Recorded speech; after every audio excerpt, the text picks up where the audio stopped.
دل رقصم سیزن 2 قسط number 2 part 2 از قلم صالحہ اقبال۔ عارش غصے میں خون اترتی نظروں سے یحییٰ شاہ کو گھورتے ہوئے اس کی طرف بڑھ رہا تھا۔ عارش اس کے پاس پہنچتا اس سے پہلے ہی عباس اپنی کرسی سے اٹھتے ہوئے پہلے ہی یحییٰ شاہ کے سامنے آ کھڑا ہوتا ہے۔ عباس کو دیکھ عارش کے قدم فوری طور پر عباس سے چند قدم دور رک جاتے ہیں۔ ابھی عارش کے قدم رکے تھے کہ پنچایت میں موجود سب لوگوں کی نظریں سائیں خان اور یحییٰ شاہ پر آ رکی تھیں اور ایک ایک کر کرسی پر بیٹھے سردار اور پولیس والے زمین بوس ہوتے گاؤں والے سب کے سب بت بنے انداز عباس کو دیکھتے ہوئے اٹھ کھڑے ہوئے تھے اور تجسس کی نگاہوں سے اسے دیکھنے لگے تھے کہ اب وہ کیا کہے گا یحییٰ شاہ سے۔ کیا چاہیے تمہیں اب؟ عباس مختصر سا دو ٹوک انداز میں پوچھتا ہے۔ تمہاری زندگی۔ یحییٰ شاہ عباس کو خون اترتی نظروں سے گھور کر دیکھ اپنے الفاظ پر زور دیتے ہوئے بولا، تمہیں لگتا ہے کیا کہ تم میری زندگی لے سکتے ہو؟ عباس بنا پلک جھپکائے ہلکی سی گردن موڑے پوچھتا ہے، تمہیں لگتا ہے کیا میں نہیں لے سکتا؟ آپ کیا تمہاری نسلیں بھی نہیں لے سکتی ہیں؟ یحییٰ شاہ کے پوچھنے پر عباس کے کہنے سے پہلے ہی عارش بول پڑتا ہے، میری نسلوں نے تو ابھی تک کچھ کیا ہی نہیں، اگر وہ کچھ کرنے پر آئے تو یقین ہے مجھے ہاریں گے نہیں۔ یحییٰ شاہ پہلے عارش کو پھر سائیں خان کو دیکھ کہتا ہے، کس نسل کے کچھ کرنے پر یقین کر رہے ہو؟ اس کے جو بنا کسی سہارے کے اب قدم بھی نہیں رکھ سکتا۔ عارش یحییٰ کے پیچھے کرسی پر بیٹھے رجب کو دیکھ جو اپنے ہاتھ میں ایک لاٹھی پکڑے کھڑا ہو رہا ہے، یحییٰ شاہ تمہیں کیا چاہیے وہ بولو؟ عباس اپنے دونوں ہاتھ کمر پر باندھتے پوچھتا ہے۔ ان سب لڑکیوں کو اس ملک سے روانہ کر دو، میں اس ایک طوائف کی وجہ سے اپنے گاؤں کی، اپنے جان پہچان لوگوں کی نسلوں کو برباد نہیں کر سکتا۔ تم میں صبر ہے جو ایک طوائف سے شادی کر کے اسے بدلنے کی کوششیں کرو، ہم میں نہیں ہے۔ یا تو ان ساری لڑکیوں کو روانہ کرو یا پھر اپنی بیوی کو ان پولیس والوں کے حوالے کرو۔ اب کرمنلز کو کوئی کتنی وقت تک اپنے پہلو میں چھپا سکتا ہے؟ یحییٰ شاہ کہتا ہوا شیطانی مسکراہٹ سجائے عباس کی طرف دبے دبے قدم اٹھاتا ہے اور اس کے سامنے ایک قدم کے فاصلے پر آ کھڑا ہوتا ہے۔ یحییٰ شاہ کے منہ سے طوائف کا لفظ سننے اسے اپنے اتنے قریب کھڑا دیکھ عباس اپنی کمر پر بندھے ہاتھوں کی غصے میں طیش میں مٹھیاں بھینچنے لگتا ہے۔ آپ کو نہیں لگتا آپ کچھ زیادہ بول رہے ہیں؟ عباس کے ہاتھوں کی مٹھیاں دیکھتے ہوئے عارش آگے کی طرف چند قدم اٹھاتے ہوئے بولا، اگر وہ اس لمحے نہیں کہتا تو یقیناً عباس کے ہاتھوں کی مٹھیاں بند ہی نہیں رہتیں، وہ اب تک یحییٰ شاہ کے منہ پر پڑ چکی ہوتی۔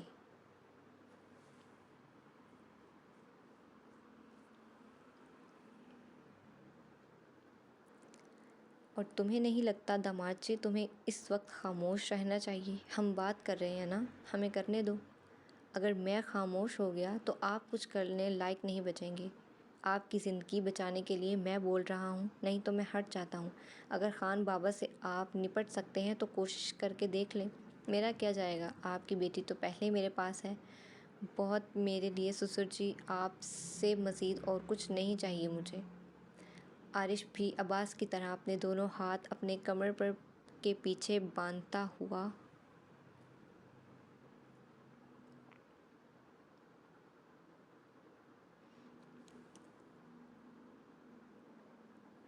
کندھے اچکائے مسکراتے ہوئے بولا۔ عارش کی بات پر یحییٰ شاہ فوراً سے عباس کی طرف دیکھتا ہے۔ اسے اس طرح خاموش کھڑا دیکھ یحییٰ کو اچھے سے اندازہ ہو رہا تھا کہ وہ خاموش باہر سے دکھنے سے لگ رہا تھا، جبکہ اندر ہی اندر ایک طوفان یحییٰ شاہ کھڑا کر چکا تھا۔ عباس کو اس طرح کھڑا دیکھ یحییٰ شاہ ڈر کا تھوک حلق سے نیچے اتارتے ہوئے دو قدم دور پیچھے کی طرف ہوتا ہے۔ یحییٰ کے قدم پیچھے کی طرف اٹھے تھے اور عباس کے قدم اس کی طرف۔ اس طرح ڈرو مت، رشتے میں میرے بیٹے کے داماد لگتے ہو۔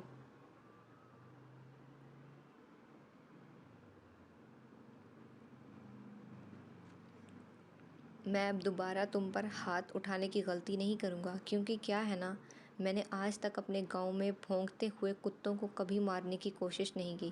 جب تک بھونک سکتے ہیں بھونکتے رہیں، میں تمہارے ساتھ بھی کوئی کام کروں گا۔ تم پچھلے 4 سال سے یہ کر رہے ہو، دوبارہ کر لو۔ وقت کے ساتھ ساتھ، تمہاری بڑھتی عمر کے ساتھ ساتھ، تمہاری سوچنے سمجھنے کی کیفیت اب ختم ہوتی جا رہی ہے۔ اس بات کا اندازہ ہو رہا ہے مجھے۔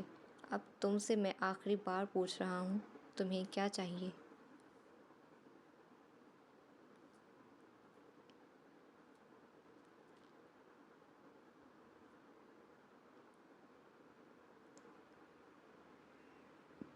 مجھے چیلنج کرنے سے پہلے سوچ لینا، اپنا پرانا انجام جس کے بل بوتے پر تمہیں سرداری واپس ملی ہے۔ فی الحال وہ بھی تمہیں کچھ خاص پسند نہیں کرتا، اس لیے سوچ سمجھ کر کچھ بولنا۔ عباس قدم یحییٰ شاہ کی طرف اٹھاتا ہے، اس کے چہرے کی طرف دیکھتا ہوا جہاں ڈر کے تاثرات دھیرے دھیرے واضح ہونے لگے تھے۔ اس کے چہرے سے نظریں ہٹاتا ہوا اس کی قمیص کا کالر ٹھیک کرتا، اس کا کوٹ ٹھیک کرتا ہوا بنا اس کی آنکھوں میں دیکھے بولتا ہے، دھمکی دے رہے ہو تم؟ عباس کا ہاتھ اپنے کوٹ سے ہٹاتے ہوئے یحییٰ تلخ انداز میں بولا۔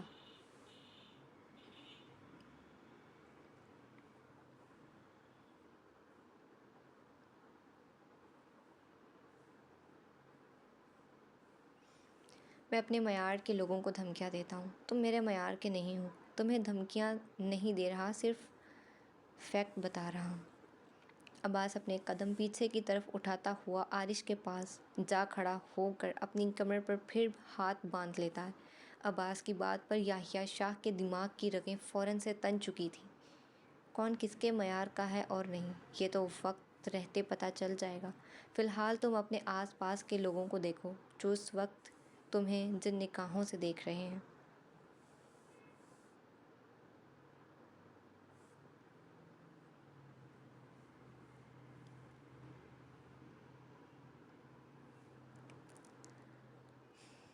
تمہیں دیکھ کر سمجھ آ جانا چاہیے میں کیا چاہتا ہوں اور یہ لوگ کیا چاہتے ہیں تم سے۔ یحییٰ شاہ کے کہنے پر عباس فوراً سے اپنے اطراف میں موجود لوگوں کی جانب دیکھتا ہے۔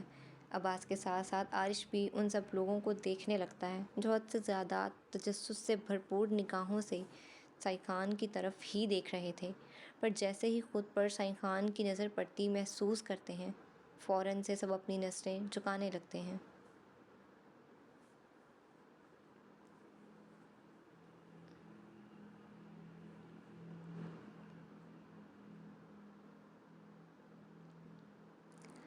تم لوگوں کو چھوڑو اور اپنا لالچ بتاؤ، کیا چاہتے ہو؟ تمہاری سرداری، تمہاری زندگی، تمہارا عہدہ اور تمہارے بیٹے کی یہ حالت کا بدلہ۔ عباس کے پوچھنے پر یحییٰ فوراً سے بولتا ہے، مجھے لگا تھا کہ تم سدھر گئے ہو، سب ٹھیک ہو گیا جب ایک ہفتے پہلے تم بچوں کی سالگرہ میں خوشی خوشی شامل ہوئے تھے، لیکن نہیں، کتے کی دم ہو تم، سیدھی ہو ہی نہیں سکتی۔ یحییٰ شاہ عباس غصے کو ضبط کرتے ہوئے اپنے الفاظوں پر زور دیتے ہوئے بولا، خوشی خوشی شامل ہی ہوا تھا میں، لیکن پھر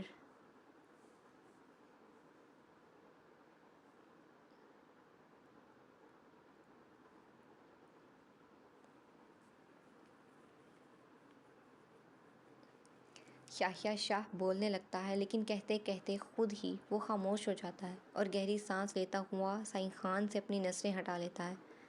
تو مطلب تم کہہ رہے ہو کہ تمہیں ان گاؤں والوں کی کوئی فکر نہیں، ان کی سوچ کی، ان کی مرضی کی تمہیں کوئی فکر نہیں، تم وہی کرو گے جو تم چاہتے ہو؟ مطلب تم ہمیشہ ہمیشہ کے لیے کشمیر کو طوائفوں کا اڈہ بنا کر رکھنا چاہتے ہو، صرف اور صرف اپنی بیوی کی خواہش کو پورا کرنے کے لیے؟ یحییٰ بلند آواز میں پورے گاؤں والوں کی طرف دیکھتا ہوا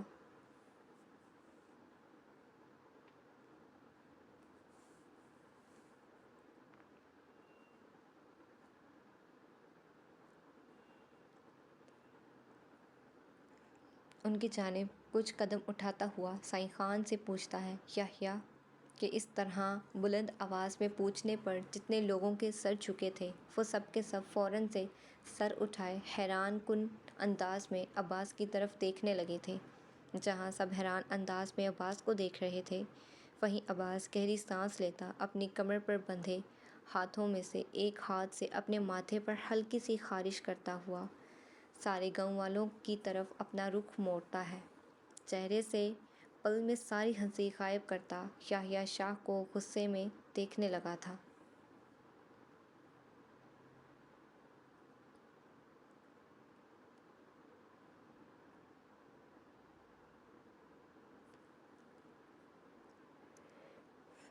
دیکھ لو گاؤں والوں، تمہارا سردار سائیں خان، طوائفوں سے نفرت کرنے والا خان، جو طوائفوں کا وجود پورے کشمیر سے ختم کرنے والا خان تھا، اب ایک طوائف سے شادی کرنے کے بعد اس کا نظریہ ہی بدل گیا۔ لیکن سائیں خان کو کوئی فرق نہیں پڑ رہا، آخر کار ایک طوائف کا شوہر جو ہے۔ یحییٰ گاؤں والوں کی طرف پیٹھ کیے عباس کی طرف اپنا رخ کیے اس کے چہرے کو دیکھتا ہوا، ہلکی سی مسکراہٹ اپنے لبوں پر سجائے ایک نظر عباس کو اور پھر اس کے آس پاس موجود سرداروں کو، بڑے عہدے پر فائز پولیس والوں کو دیکھتا ہے۔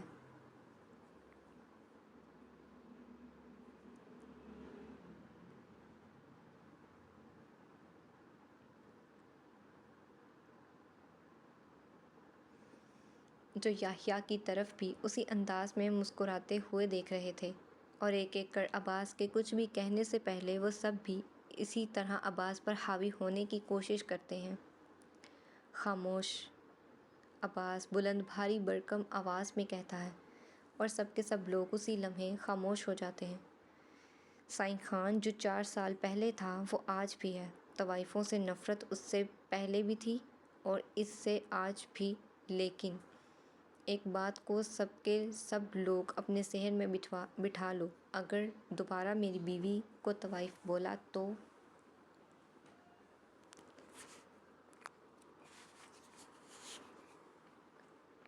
میں تم لوگوں کو زندہ نہیں چھوڑوں گا، سمجھے؟ اور تم، یحییٰ شاہ، کہہ تو تم ایسے رہے ہو جیسے تمہیں میرے گاؤں کے لوگوں کی بڑی فکر ہے۔ تمہیں تو اپنے گاؤں کے لوگوں کی فکر نہیں، تم ان کا استعمال بھی اپنے مطلب کے لیے کرتے ہو۔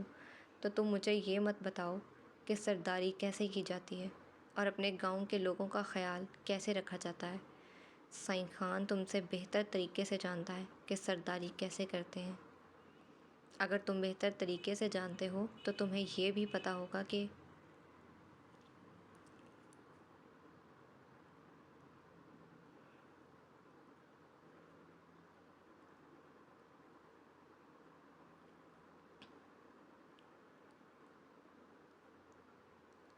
جب پہلے صرف اور صرف تمہارے گاؤں میں ہوتا تھا، اب وہ دوسرے گاؤں میں بھی ہونا شروع ہو گیا، صرف تمہاری بیوی کی وجہ سے۔ اب کی بار پولیس والوں کے ساتھ کھڑے دوسرے گاؤں کے سرداروں میں سے ایک بولا، جس کی بات مکمل سننے کے بعد عباس دھیرے دھیرے اس آدمی کی طرف پلٹتا ہے، ایک نظر اسے سر سے پیر تک دیکھتا ہوا واپس اپنا رخ سامنے گاؤں کے لوگوں کی طرف موڑ لیتا ہے۔ میری بیوی کی وجہ سے کچھ نہیں ہو رہا، وہ کچھ غلط نہیں کر رہی، لوگوں کے دیکھنے کا نظریہ ہے، اب تم سب لوگ اسے جس طرح سے دیکھنا چاہو۔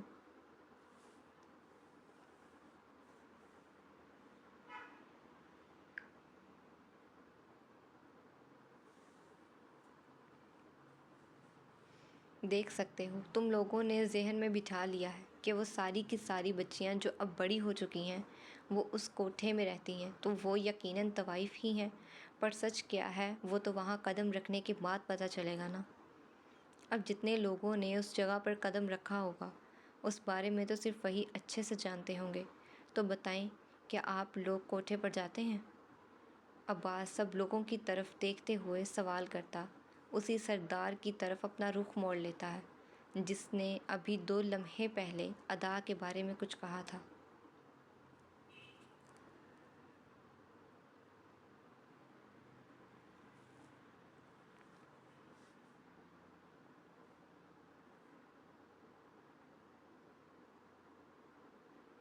عباس کی نظریں اور اس کا سوال اپنی جانب اٹھتا دیکھ وہ سردار اسی لمحے شرمندگی سے اپنا سر جھکا لیتا ہے، کیونکہ جو جواب اس کے پاس تھا وہ جواب دوسروں تک پہنچانا نہیں چاہتا تھا۔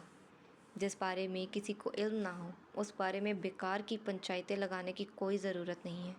مجھے نہیں پتہ تھا کہ آج کل کے پولیس والوں کے پاس بھی اور دوسرے گاؤں کے سرداروں کے پاس بھی وقت ضائع کرنے کے لیے کچھ زیادہ ہی ہے۔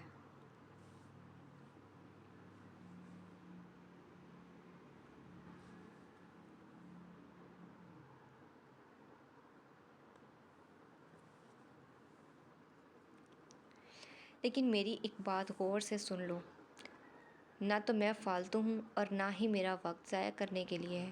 میرے پاس بہت سے کام ہیں کرنے کو اور بہت سی ذمہ داریاں ہیں نبھانے کو، تو بہتر ہوگا بیکار کی پنچایتیں لگا کر مجھے کٹہرے میں کھڑا مت کرو، کیونکہ اگر دوبارہ مجھ پر سوال اٹھانے کی کوشش کی یا میری بیوی کے بارے میں الٹا سیدھا بولنے کی کوشش کی تو سائیں خان خاموش رہنے والوں میں سے تو ہرگز نہیں ہے۔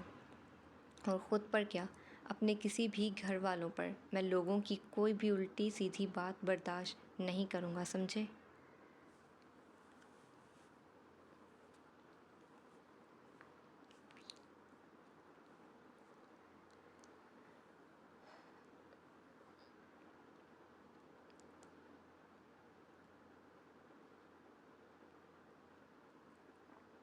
عباس اٹل انداز میں سب پر ایک بار پھر نظر ثانی کرتا ہوا اپنے کمر پر باندھے ہاتھ نیچے کی طرف چھوڑے عارش کو چلنے کا اشارہ کرتا ہوا پنچایت سجانے کے لیے قدم بڑھانے لگتے ہیں کہ اتنے میں یحییٰ شاہ ایک بار پھر بول پڑتا ہے، جس کی وجہ سے غصے میں بیزاریت والے انداز میں عباس سانس لیتا ہوا اپنے قدموں کو روک دیتا ہے۔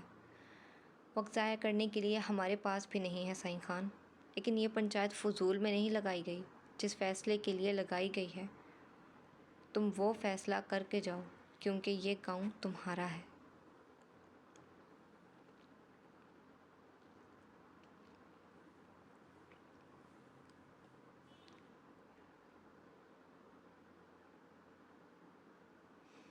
اور اس گاؤں کی وجہ سے ہمارے گاؤں میں مسئلے پیدا ہو رہے ہیں۔ ہمیں حل چاہیے کوئی نہ کوئی۔ فیصلہ تو تمہیں لینا پڑے گا۔ اگر تم خود فیصلہ نہیں کرو گے تو مجبوراً ہمیں کرنا پڑے گا، اور ہمارے فیصلے تمہیں پسند نہیں آئیں گے تو کیا؟ یحییٰ شاہ کہتے ہوئے رکتا ہے کہ عباس سخت لہجے میں پوچھتا ہے، تو یہی عباس خان، ان لڑکیوں کو واپس بھیجو جہاں سے وہ تعلق رکھتی ہیں، اور اس پرانی عمارت میں بنایا کوٹھا بھی بند کرواؤ۔ وہ جگہ ان لڑکیوں کی رہائش ہے۔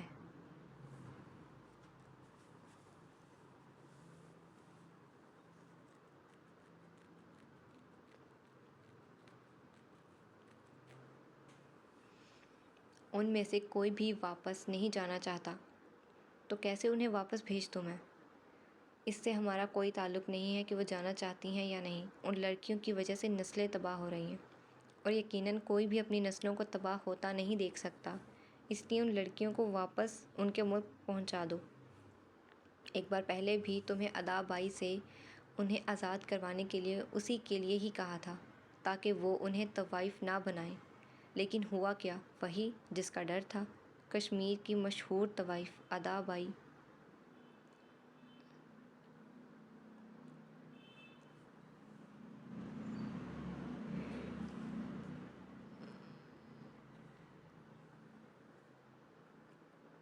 نے 4 سال بعد آخرکار انہیں وہ بنا ہی دیا۔ اس نے تمہیں بھی حاصل کر لیا اور ان لڑکیوں کو طوائف بھی بنا دیا۔ اس نے کیا کھویا؟ کچھ بھی نہیں۔ ہار تو تمہاری ہوئی نا سائیں خان۔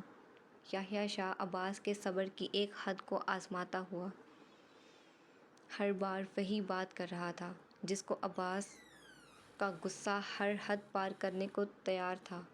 عباس کو خاموش دیکھتا ہوا یحییٰ دبے دبے قدم اس کی طرف بڑھاتا اس کے سامنے ایک مضبوط انداز میں آ کھڑا ہوتا ہے۔ طوائفوں کا نام کشمیر سے ختم کرو سائیں خان۔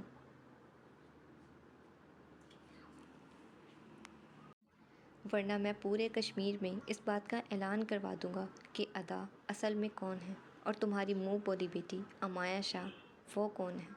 تم اپنے گھر کے راز یقیناً دنیا میں پھیلتے ہوئے نہیں دیکھنا چاہتے ہوگے، اس لیے طوائفوں کا نام مٹاؤ۔ تم نے یہ کر دیا تو میں اپنا منہ بند رکھوں گا ہمیشہ کے لیے، اور اگر تم نے یہ نہیں کیا تو یاد رکھنا اس بار منہ کے بل تم گرو گے، سائیں عباس خان۔ یحییٰ عباس کی آنکھوں میں آنکھیں ڈالے ہلکی سی مسکراہٹ اپنے لبوں پر سجائے بولتا ہے،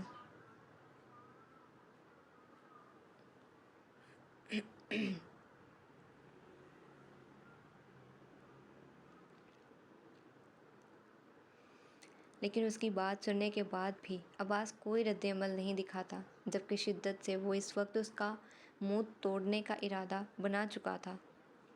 کچھ بول کیوں نہیں رہے؟ کہیں ایسا تو نہیں لگ رہا کہ تم یہ نہیں کر سکتے؟ یحییٰ عباس کو مزید طیش میں مبتلا کرنے کے لیے بولا۔ تمہیں لگتا ہے کہ اس دنیا میں ایسا کچھ ہے جو میں نہیں کر سکتا؟ عباس اپنے الفاظوں پر زور دیتا ہوا اپنے دونوں ہاتھوں کی مٹھی مضبوطی سے کھینچتے ہوئے پوچھتا ہے۔ ہاں ہے نا، طوائفوں کا نام، ان کا وجود تم کبھی ختم نہیں کر سکتے۔ ایک بار پہلے ختم کرنے کی کوشش میں گئے تو ایک طوائف کے جال میں پھنس گئے۔ اسے تم نے اپنی بیوی بنا کر گاؤں کی سردارنی کا عہدہ دے دیا، اور اب دیکھو اس نے ایسے گاؤں پر حکمرانی کرنی شروع کی کہ تمہیں کہیں منہ دکھانے کے لائق نہیں چھوڑا۔ تم بہت زیادہ بول رہے ہو یحییٰ شاہ، میرے صبر کو مت آزماؤ، نہ ایسا نہ ہو میرے صبر کا پیمانہ لبریز ہو اور میں تمہارے لیے ہی ایک نئی مصیبت بن کے تمہارے سامنے کھڑا رہوں۔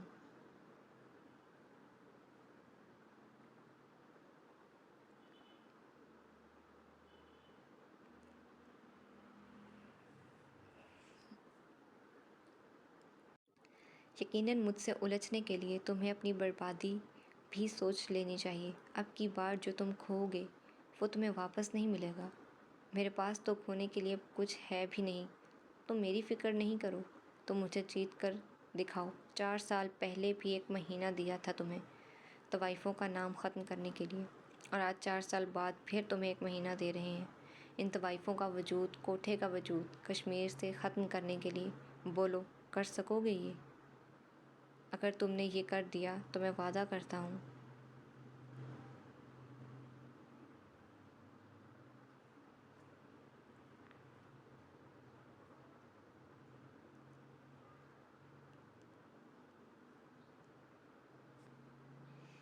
تم سے تمہارے بارے میں جتنے راز مجھے معلوم ہوئے ان سب کو خود میں دفن کر دوں گا۔ لیکن اگر تم یہ سب نہیں کر پائے تو تم وہ کرو گے جو میں کہوں گا اور جو مجھے چاہیے۔ یحییٰ عباس کی طرف اپنا دایاں ہاتھ بڑھاتے ہوئے اس کی آنکھوں میں دیکھتے ہوئے بولا، اور وہ کیا ہے جو تمہیں مجھ سے چاہیے؟ بتایا تو میں نے، تمہاری سرداری، تمہاری زندگی، تمہارا عہدہ اور میرے بیٹے کی یہ حالت کا بدلہ۔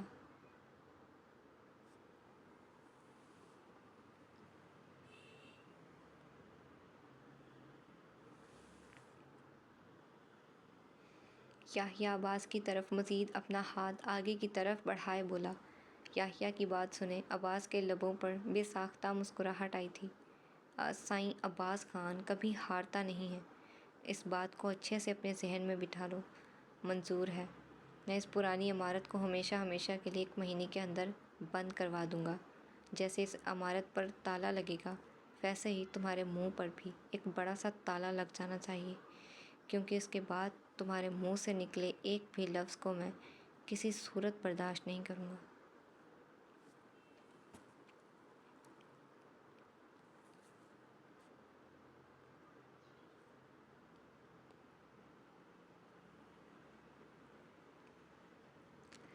یہ پہلی اور آخری بار تھی جب ہمارے درمیان لفظوں سے بات ہوئی ہے۔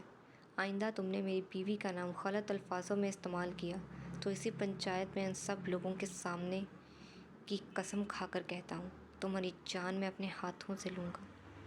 اپنے دانتوں کو بھینچتے ہوئے یحییٰ شاہ سے ہاتھ ملاتا ہوا عباس اپنے الفاظوں پر زور دیتے ہوئے بولتا ہے، اور بولتے ہی ایک نظر وہاں موجود لوگوں پر ڈالتا ہوا عارش کو اپنے ساتھ چلنے کا اشارہ کرتا پنچایت سے باہر نکلنے کے لیے بڑھ جاتا ہے۔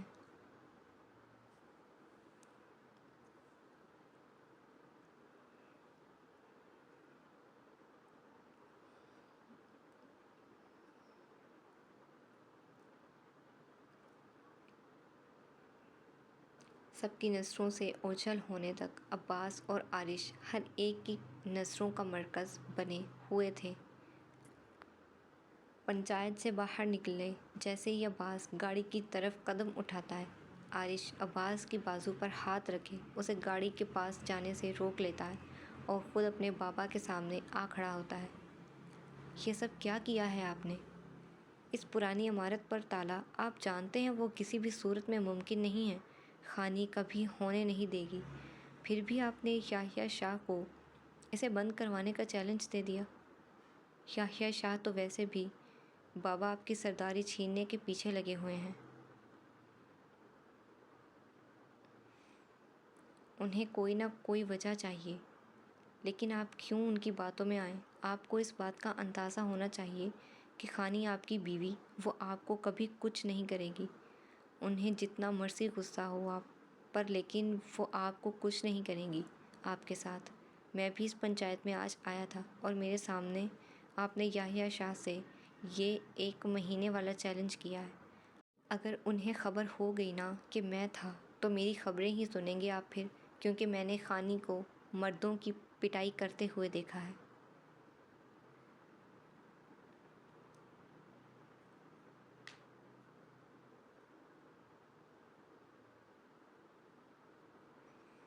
مارتے ہوئے وہ ذرا نہیں دیکھتی کہ سامنے والا کیا ہے اور عمر میں اس سے کتنا بڑا ہے۔ بس جب مارنا شروع ہوتی ہیں تو پھر پورا ادمرہ کرنے کے بعد ہی وہ دم لیتی ہیں۔ اگر آپ کو میں زندہ اچھا نہیں لگ رہا تو بتا دیں، میں چلا جاتا ہوں۔ اس طرح سے اب مجھے کسی لڑکی سے فضول میں پٹوائیں تو نہ۔ عارش اپنے ذہن میں ادا کے مارنے والے لمحات کو یاد کرتے ہوئے عباس کی آنکھوں میں آنکھیں ڈالے معصومانہ انداز میں کہتا ہے، جس کی بات سنے عباس اپنے آپ کو قہقہہ لگا کر ہنسنے سے روک نہیں پاتا اور بلند آواز میں ہنس پڑتا ہے۔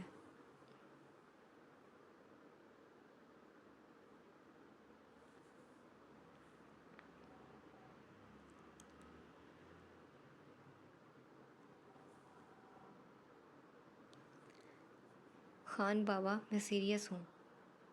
ہاں، تمہاری شکل دیکھ کر اندازہ ہو رہا ہے مجھے کہ تم سیریس ہو، لیکن تمہیں ڈرنے کی ضرورت نہیں ہے۔ جب تک تمہارا باپ زندہ ہے تمہیں کچھ نہیں ہوگا۔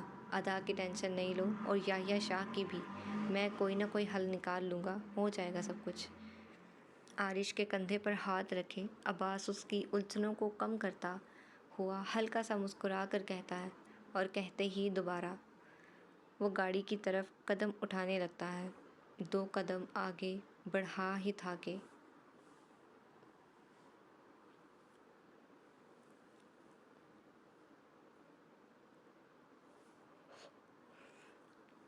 خود ہی مزید آگے بڑھنے سے خود کو روکتے ہوئے فوراً سے عارش کی طرف پلٹتا ہے۔ ادا واپس حویلی آ گئی؟ عباس سنجیدہ ہو کر پوچھتا ہے۔ نہیں، عارش نفی میں سر ہلاتے ہوئے بولا۔ تو بھی کدھر ہے؟ عباس ایک اور سوال کرتا ہے۔ وہیں جہاں وہ ہوتی ہیں ہر جمعرات کے دن، پرانی عمارت میں۔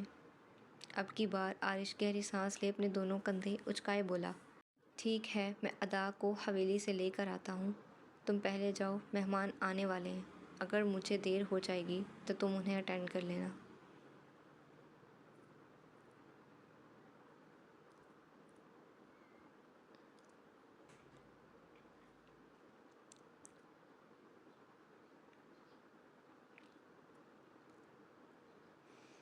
عباس کہتا ہوا دوبارہ گاڑی کی طرف قدم اٹھاتا ہے۔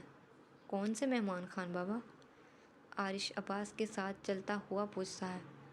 خاصان قدسی، عباس نارمل لہجے میں بولا۔ خاصان قدسی کون؟ عارش تجسس و جستجو کے عالم میں پوچھتا ہے۔ حائل قدسی کا بیٹا، عباس اب نام پر دیے بولا۔ حائل قدسی کون؟ عارش اب سوالیہ انداز میں پوچھتا ہے۔ جاذب قدسی کا بیٹا، عباس اب بصارت والے انداز میں بولا۔ اب یہ جاذب قدسی کون ہے؟ گاڑی کے پاس پہنچے عارش بھی حد سے زیادہ بصارت والے انداز میں پوچھتا ہے کہ پچھلی سیٹ کا دروازہ کھولتا ہوا گارڈ بھی عباس کے ساتھ حیران کن انداز میں پلٹ کر عارش کی طرف دیکھتا ہے۔ تمہیں حائل قدسی کے بارے میں نہیں پتہ؟ عباس اپنا ایک ہاتھ کمر پر رکھتے ہوئے پوچھتا ہے۔ نہیں تو، میں تو نام ہی پہلی بار سن رہا ہوں۔ میرا دل کر رہا ہے کہ میں تمہارا منہ توڑ دوں اس وقت، گندی اولاد۔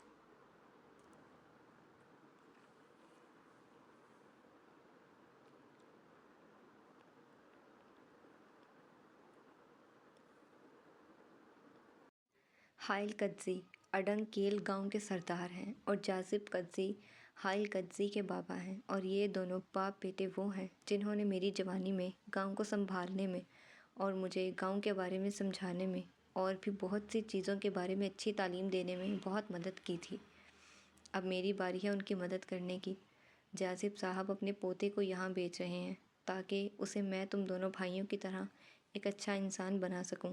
اب تم حویلی جا کر اس کے آنے کی تیاری کرو۔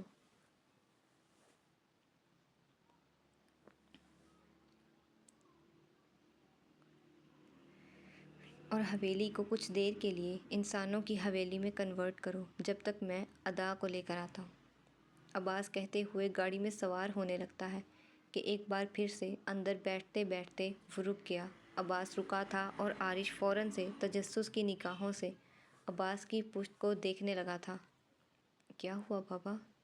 عارش عباس کی پشت کو دیکھتے ہوئے پوچھتا ہے۔ یہ آریان کدھر ہے؟ عباس ایک آئی برو اٹھاتے ہوئے پوچھتا ہے۔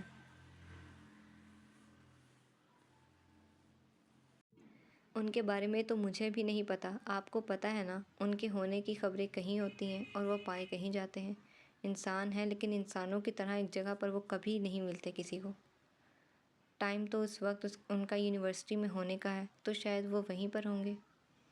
عارش اپنے الٹے ہاتھ میں بندھی گھڑی پر ٹائم دیکھتے ہوئے کہتا ہے۔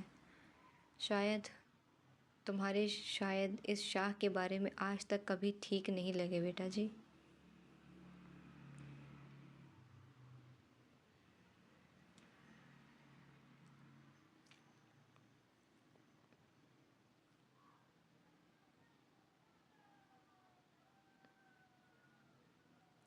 یہ بھی ٹھیک کہہ رہے ہو کہ انسانوں کی طرح وہ کبھی ایک جگہ پر کسی کو نہیں ملتا۔ افواہیں نواب صاحب کی کہیں اور گردش کر رہی ہوتی ہیں اور وہ پایا خود کہیں اور جاتا ہے۔ خیر چھوڑو، تم حویلی میں جا کر مہمانوں کے آنے کی تیاری کرواؤ۔ میں پہلے ذرا اس شاہ کو دیکھ لوں، اس کے بعد ادا کو لینے جاؤں گا، کیونکہ ادا کی میرے لیے کھڑی کی گئی مصیبتوں سے تو میں بھی پھر بھی نکل سکتا ہوں، لیکن یہ جو آریان میرے لیے مصیبتیں کھڑی کرتا ہے، اس سے نکلنے کا میرے پاس کوئی حل نہیں ہوتا۔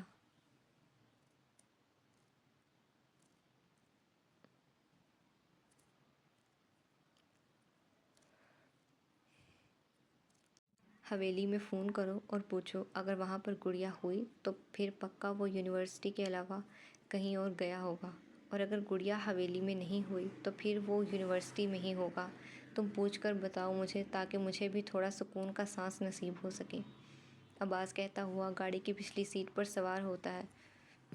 اس کے بیٹھنے کے بعد گارڈز گاڑی کا دروازہ بند کرتے اپنی گاڑی میں جا سوار ہوتے ہیں اور ڈرائیور بھی گاڑی سٹارٹ کرنے لگتا ہے۔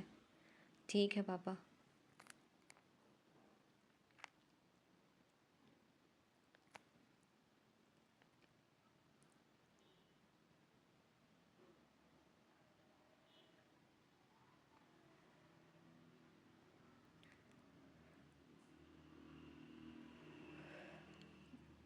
عارش مسکرا کر بولتا ہوا اپنے کوٹ کی جیب سے اپنا موبائل نکالے مالا کو فون لگاتا ہے، جو مالا پہلی بیل پر ہی اٹھا لیتی ہے۔ کال پک ہونے کے بعد عارش فوراً سے مایا کے بارے میں پوچھتا ہے اور جواب ملنے کے 2 لمحے بعد ہی وہ فون بند کرتا واپس عباس کی طرف مڑتا ہے۔ گڑیا حویلی میں ہی ہے بابا، عارش کہتا ہے اور عباس گہری سانس بھرتا ہے۔ اس انسان کے ہوتے ہوئے میری زندگی میں سکون کا سانس مجھے مل ہی نہ جائے۔ مجھے پتہ ہے کہاں ہوگا وہ، تم جاؤ، میں پہلے آریان سے مل کر پھر ادا کو لے کر آؤں گا۔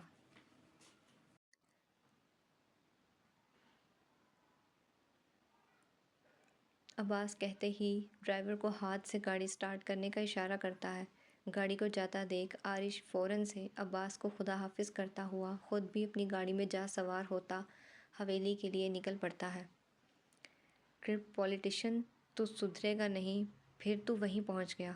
عباس گاڑی میں سوار جو جنگلات کے پاس کنارے پر کھڑی تھی اس میں بیٹھے ہوئے فون سے لگائے پوچھتا ہوا گاڑی سے باہر نکلتا ہے۔ عباس کے پوچھنے پر فون کے دوسری طرف سے کوئی جواب نہیں آتا۔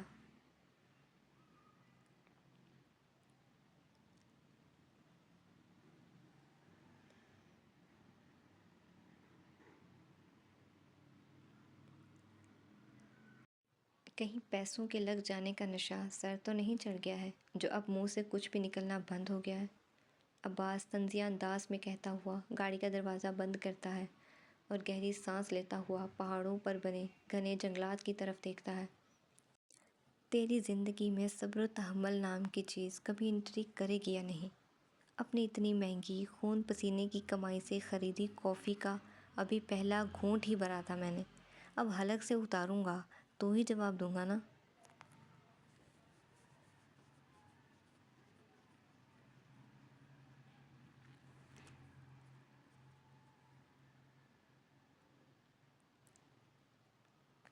جنگل کے پہاڑ کو کراس کیے پہاڑوں کے درمیان میں ایک اور چھوٹا اپنے ارد گرد کے پہاڑوں سے ایک چھوٹا پہاڑ تھا جہاں یہ لکڑی کا آریان کا گھر بنا ہوا تھا، جو تھا تو کشمیر میں، پر اس طرح کہ وہ نہ ہونے کے برابر تھا۔ اسی چھوٹے سے اس کے اپنے خوبصورت سے گھر میں بلیک کلر کے 3 پیس سوٹ میں ملبوس، جس کا کوٹ اس کے سامنے والے صوفے پر پڑا تھا، شرٹ کے شروع کے 3 بٹنوں کو کھولے ہوئے، شرٹ کی بازوؤں کو کوہنیوں تک فولڈ کیے ہوئے، ہاتھ میں بلیک کلر کا کافی کا کپ پکڑے جس پر آریان شاہ دی گریٹ پولیٹیشین انگلش میں لکھا ہوا تھا۔ اپنے نام کے کپ میں مزے سے کافی پیتے ہوئے، ٹانگ پر ٹانگ رکھے اپنے گھر کی کھڑکی سے صبح صبح کا خوبصورت پہاڑی علاقے کا منظر دیکھتے ہوئے کہتا ہے۔ ڈارک اوشن کلر کی چمکتی ہوئی آنکھوں سے وہ مناظر پہاڑوں سے سورج نکلنے کا نہیں دیکھ رہا تھا جس پر آریان کی نسلیں ٹکی ہوئی تھیں، بلکہ وہ مناظر اپنے گھر کے بالکل سامنے والی پہاڑی کے کنارے پر 3 بلیک کلر کے 3 پیس سوٹ میں ملبوس گارڈز کے سامنے 2 پٹھانی شلوار قمیض میں ملبوس آدمیوں کا منظر تھا، جو خون سے تر بے ہوشی کی غنودگی میں لہرا رہے تھے۔ بے ہوشی کی غنودگی اتنی زیادہ تھی کہ ان سے اپنی آنکھیں نہیں کھولی جا رہی تھیں، لیکن مرنے کا خوف اس سے بھی زیادہ تھا جو انہیں آنکھیں کھلی رکھنے پر مجبور کیے ہوئے تھا۔ میرا ہوا پانی بند کیے خود اکیلے اکیلے کافی کے مزے لے رہا ہے، شرم نام کی چیز نہیں تجھ میں حرامی پولیٹیشین؟ دیکھ تانے مار یا ذلیل کر، جو کرنا ہے کر، لیکن میرے پولیٹیشین نام کو ذلیل نہ کر۔ تجھے پتہ ہے مجھے اپنے نام کے ساتھ ساتھ پولیٹیشین کا نام کس قدر پسند ہے؟ میرا نام میرا عشق ہے۔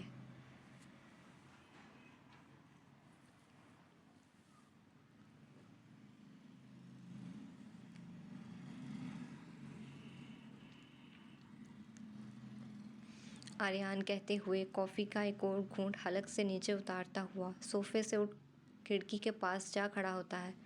ایک ہاتھ سے فون کان پر لگائے، دوسرے ہاتھ میں پکڑے کافی کے کپ کو وہ کھڑکی کی کناری پر رکھتا سامنے کے مناظر کو وہ غور سے دیکھتا ہوا اپنی پینٹ کی جیب میں ہاتھ ڈالے کھڑا ہوتا ہے اور چند لمحوں کے لیے لبوں پر قفل لگائے وہ اسی پوزیشن میں کھڑا سامنے کے مناظر کو دیکھتا رہتا ہے۔ اب یہ کیا ہے؟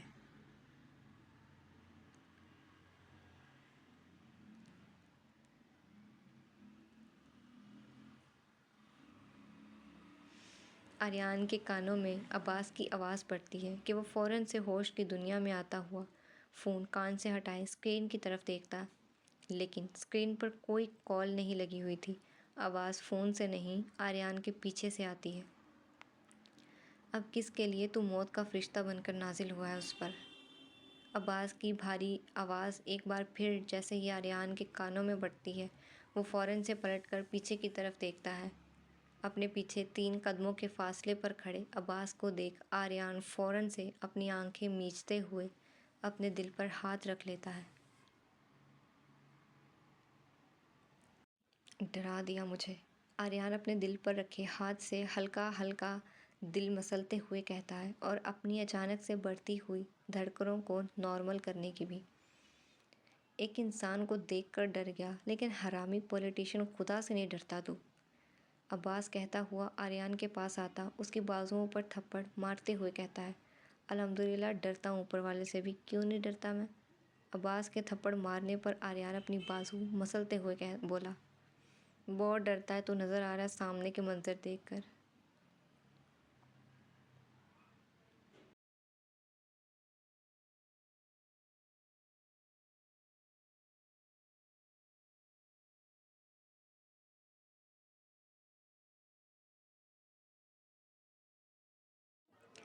آریان کے برابر میں کھڑا سامنے پہاڑی کی طرف آنکھوں سے اشارہ کیے بولا، دیکھ جو کام میں کرتا ہوں اس میں ڈر کی ضرورت ہے، اور جب میں وہ کام کرنے لگتا ہوں اس سے پہلے ہی میں ڈر کر اللہ تعالیٰ سے اجازت کے ساتھ ساتھ سوری بھی مانگ لیتا ہوں۔ آریان انتہائی پرسکون انداز میں بولا، اپنے مطلب کے لیے تو کچھ بھی کر لے گا حرامی پولیٹیشین، یقین ہے مجھے۔ عباس ٹیڑھی نظروں سے دیکھتے ہوئے بولا۔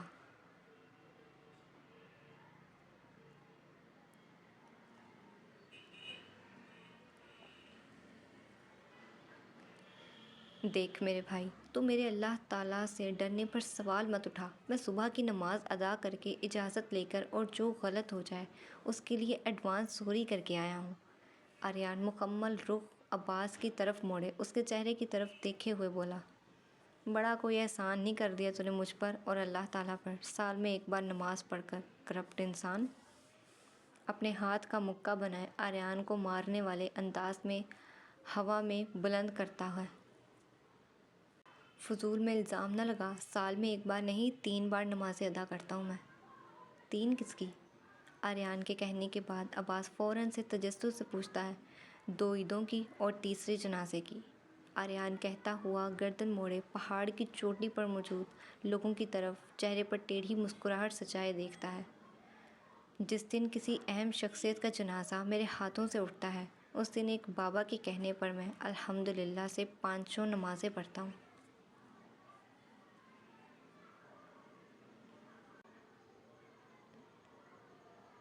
آریان فخریہ انداز میں عباس کی آنکھوں میں دیکھ کھڑکی میں رکھا کافی کا کپ اٹھائے اپنے لبوں سے لگا جاتا ہے، تو کب سے اتنا شریف ہو گیا کہ 5 وقت کی نمازیں بھی پڑھتا ہے اور لوگوں کی بات بھی مانتا ہے؟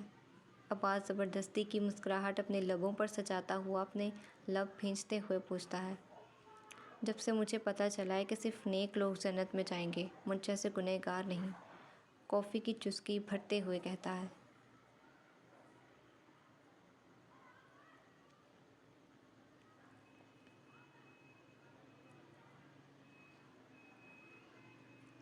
ارے میرے پیارے بھائی، تجھے اتنی فکر ہے اپنے گناہوں کی؟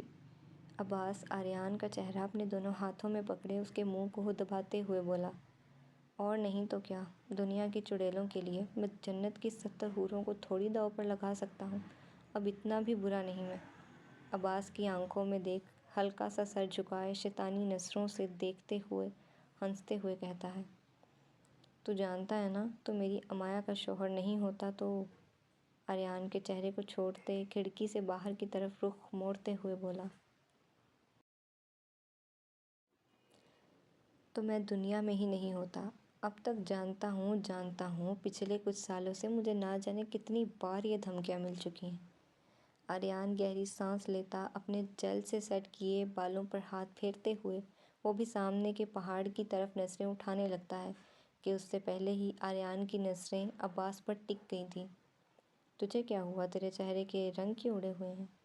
آریان عباس کے چہرے کو غور سے دیکھتے ہوئے پوچھتا ہے، میرے چہرے کے رنگ تو اب ایسے ہی ہیں، پل میں تولا پل میں ماشا۔ عباس آریان کی طرف دیکھتے ہوئے بولا۔ عباس کی بات سنے آریان 2 لمحے کے لیے خاموش ہوتا ہے اور ہاتھ میں پکڑا کافی کا کپ عباس کی طرف بڑھاتا ہے، یہ لے ڈارلنگ، کافی پی، دماغ کو تھوڑا سکون ملے گا۔ تیری جھوٹی، ہٹ پرے۔ کپ خود سے دور کرتا عباس گندا سا منہ بنائے بولا، ارے تو کیا ہو گیا، تو میری ڈارلنگ نہیں ہے؟ ہم ایک دوسرے کا جھوٹا کھانا اور کافی شیئر کر سکتے ہیں، بالکل ویسے جیسے پرابلمز شیئر کرتے ہیں۔ عباس کی طرف دوبارہ کافی بڑھاتے ہوئے بولا، پھر پنچایت میں ہوا کچھ؟ آریان خود سے ہی گیس کرتا پوچھتا ہے، کچھ؟ اب کچھ نہیں، بہت کچھ ہوتا ہے، اتنا کہ دماغ ہی سن ہو جاتا ہے۔ کافی کا کپ پکڑے لبوں سے لگاتے ہوئے عباس کہتا ہے اور کہتے ہوئے کھڑکی سے دور صوفے کی طرف بڑھتا ہے، اب کیا ہوا ایسا؟ بتا مجھے، میں تیری ٹینشن کا سلوشن نکالتا ہوں۔ عباس کی طرف رخ موڑتے ہوئے بولا، کیسے؟ لوگوں کو مار کر یا ویسے ڈرا کر؟ سامنے پہاڑوں کی طرف آنکھوں سے اشارہ کیے بولا، جو طریقہ تیری پرابلم پر سوٹ کرے گا وہ کروں گا، اب وہ جان لے کر ہو یا ڈرا کر۔ آریان عباس کے سامنے والے صوفے پر بیٹھتے ہوئے اٹل انداز میں کہتا ہے۔ آریان کی بات پر عباس کے لبوں پر فوراً سے پیشتر مسکراہٹ سج گئی تھی۔